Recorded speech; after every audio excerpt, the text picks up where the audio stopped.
I'm Bill Heran, author of the book The Missing Piece. Today is February 20th, and the topic for today is reactive mind. And there are two quotes for today. The first one is by Mark Epstein. In coping with the world, we come to identify only with our compensatory selves and our reactive minds. We build up ourselves out of our defenses, but then come to be imprisoned by them. And our second quote is by Viktor Frankl. Between stimulus and response, there is space. In that space is our power to choose our response. In our response lies our growth and our freedom.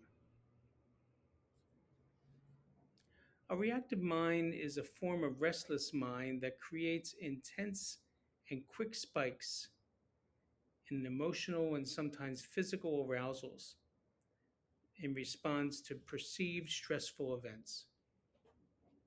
This response has a tendency to create more problems.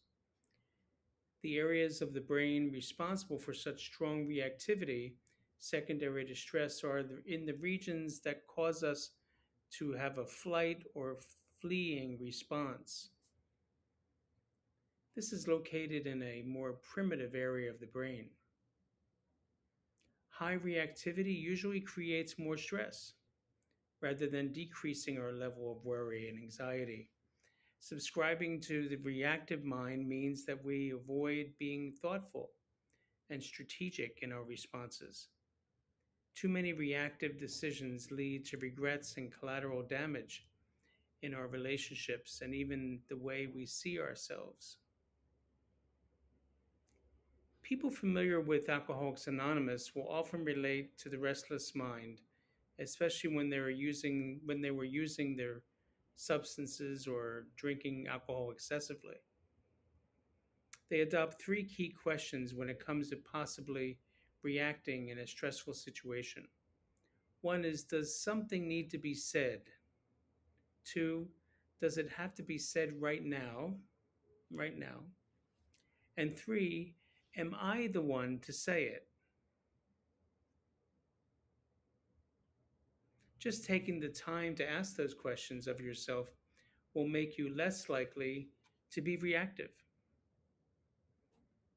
Mindfulness meditation helps us to pause, bringing our intentional attention to the current moment non judgmentally instead of reacting to restless mind messaging that requires a strong, sometimes scary reaction to the situation. Pausing allows us to remain emotionally stable when faced with situations that may trigger reactivity. We become more proactive in our responses with much more thought about how to more effectively respond or even become better in some situations, which sometimes don't require a response at all. So today, let's become more aware of our restless mind reactivity, wanting us to respond strongly without pre thought or pausing. Practicing pausing can help create more emotional stability while cultivating inner peace. Thank you for joining me for today's entry, and I look forward to joining me in the future. Thank you.